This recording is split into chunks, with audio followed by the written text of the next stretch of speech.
Hello, I'm doing a book review, and the book I want to review is Batman vs. Two-Face. Now, Batman vs. Two-Face is a collection of different Batman stories featuring the character of Two-Face, who is my personal favorite Batman villain. Now, before I get on to the actual review, I just want to talk a little bit about why Two-Face is my personal favorite Batman villain and what really appeals to me about the character.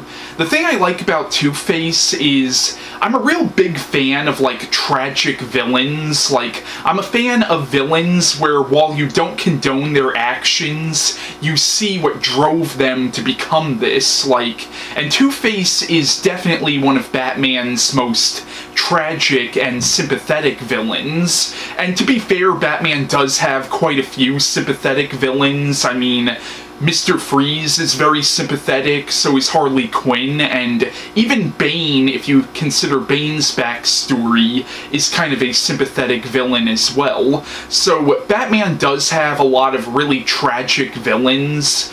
You know, while you don't condone their actions, you see what drove them to become what they are. But to be fair, I think Two-Face is probably Batman's most tragic villain, because Two-Face was once a friend and an ally to Batman, and he was once Gotham City's district attorney, and could have done a lot of good for Gotham City, but then that horrible thing happened where he got half his face burnt and became Two-Face, and, really in a lot of ways, for me, Two-Face is almost like a symbol of lost hope in a way, which is one of the things that really does appeal to me about Two-Face. Now, Batman vs. Two-Face is technically a collection of 12 stories about Two-Face, even though it says on the cover here that it's 10 stories, because 2 of the stories are considered to be more like bonus stories. The book opens up with a short little 2-page comic strip,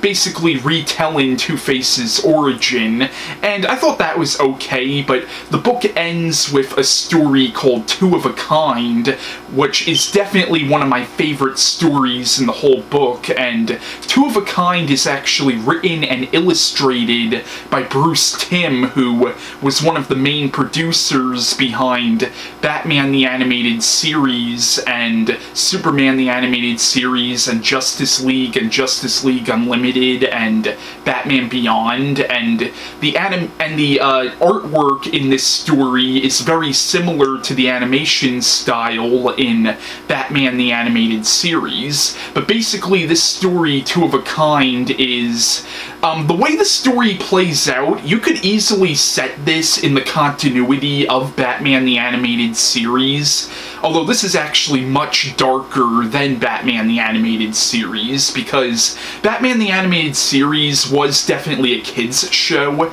This story, Two of a Kind, is actually very, very dark. Basically, in it, Harvey Dent gets plastic surgery and gets his face fixed, and this also repairs the psychological scars of what was done to him, and basically Two-Face is cured now.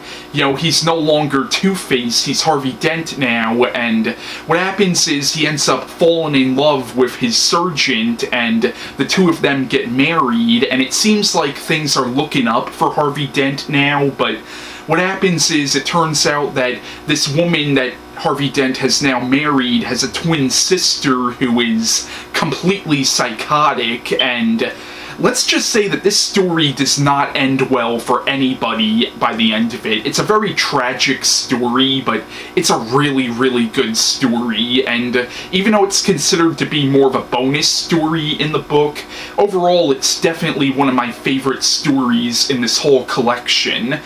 So if you get this collection, I definitely recommend the story Two of a Kind. Now, this book is actually broken up into two halves. The first half of the book is called the Classic Chronicles, and this features a lot of the earlier Two-Face stories from the 40s and 50s, and the second half of the book is called Modern Masterpieces, and this features the more modern Two-Face stories from like the 70s, 80s, 90s, and into the 2000s.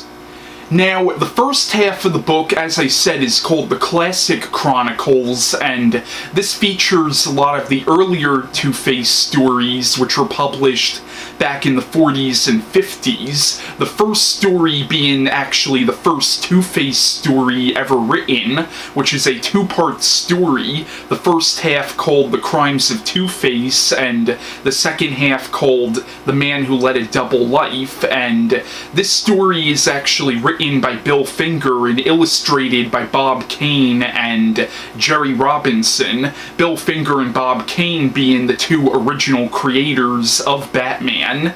And I thought this story was okay for what it was, but I didn't particularly love it, and I mean, I understand that this is the first incarnation of Two-Face, so I do respect it in that regard, but, I feel like this is before the character was truly realized, but I do respect the story. I thought it was okay, and one thing that's interesting is in this first Two-Face story, Two-Face was not called Harvey Dent. His real name is actually Harvey Kent in this first story, but they later changed the character's name to Harvey Dent in order to avoid confusion with Clark Kent from Superman.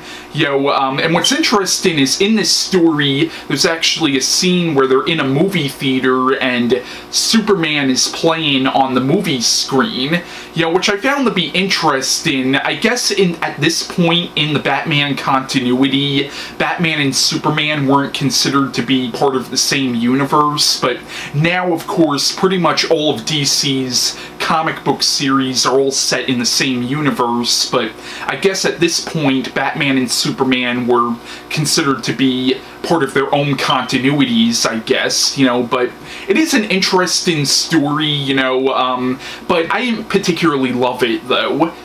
And to be honest, I actually didn't really care for a lot of the stories in the Classic Chronicles. I honestly found the character of Two-Face in them to be more goofy than sympathetic, and I remember, if you saw my review on Batman Forever, I criticized Tommy Lee Jones's Two-Face for being too goofy, but to be honest, Tommy Lee Jones's Two-Face is actually not too different from the Two-Face of these earlier Batman stories, which I understand Two-Face was originally intended to be more of a gimmicky kind of villain, like basically, he flips a coin and if it lands on the good side, he does something good, and if it lands on the bad side, he does something bad.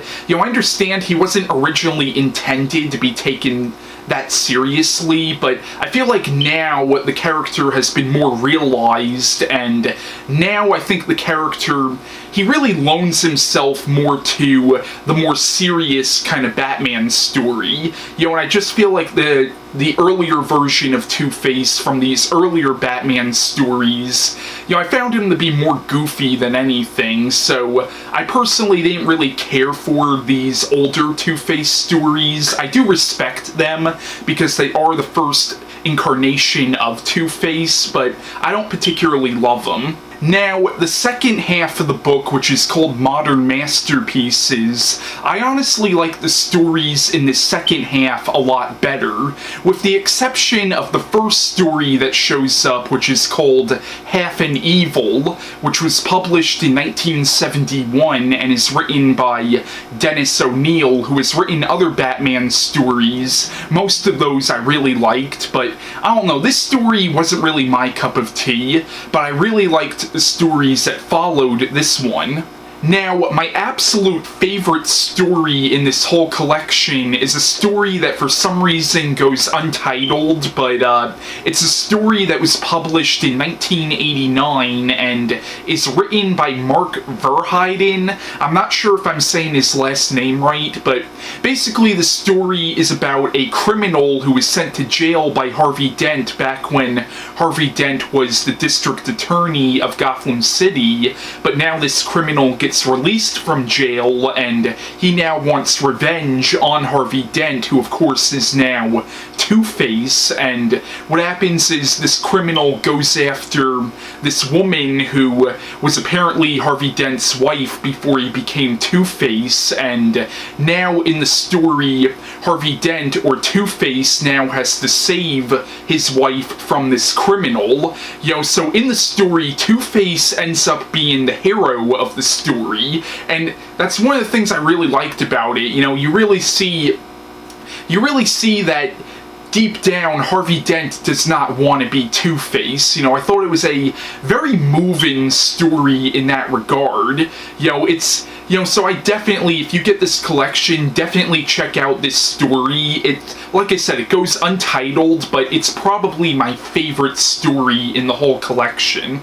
Another great story in this book is actually a two-part story. The first part called The Face Schism, and the second part being Schismed Faces. And this story is written by Doug Moench and illustrated by Kelley Jones. Both Doug Moench and Kelley Jones worked on the Elseworld graphic novel Batman and Dracula: Red Rain. Now, basically, in this story, Two-Face ends up escaping from Arkham Asylum, and he ends up going after this corrupt circus owner who, when he was the district attorney of Gotham City, he tried to prosecute, and he knew this circus owner was guilty of the crime he was accused of, but for legal reasons, he was unable to send him to jail. So now as Two-Face, he's going after this circus owner, and in the story, Two-Face ends up kidnapping this deformed circus performer who actually has two faces, literally, and you can tell that Two-Face feels like he kind of relates to this circus performer, but his evil side is also threatening to kill him, and basically in the story, Batman is now trying to stop him. It's a really good story. First of all, I want to apologize. I just changed positions like that. The battery on my camera was dying, so right now I'm charging it, but now, basically, this final story in the book, or at least the final story right before Two of a Kind, is actually part 6 of an 8-part story arc called Face the Face. And basically in this you realize that Harvey Dent at some point got plastic surgery to fix his face, and he overcame his split personality, and what happens is you realize that Batman actually had to leave Gotham City, and basically Harvey Dent took Batman's place, and for over a year Harvey Dent has been a vigilante, but now Batman has returned. But unfortunately, now that Batman's returned, Harvey Dent's alternate personality starts to take over again, and really it's almost like a story about temptation, because in the story you see Harvey Dent talking to his alternate personality, and his alternate personality is basically trying to tempt him to become Two-Face again. And it is really cool, but I probably would have enjoyed this story a lot more if I actually read the rest of this story arc, because this collection only features part 6 of this story arc, and I just felt like this was kind of inappropriate to put in this collection, considering that this is already part of a much larger story arc. But I enjoyed it, but I do now want to really read the story arc Face the Face. But yeah, that's my review on Batman vs. Two-Face. If you're a fan of Two-Face, then I definitely recommend getting this collection, and bye.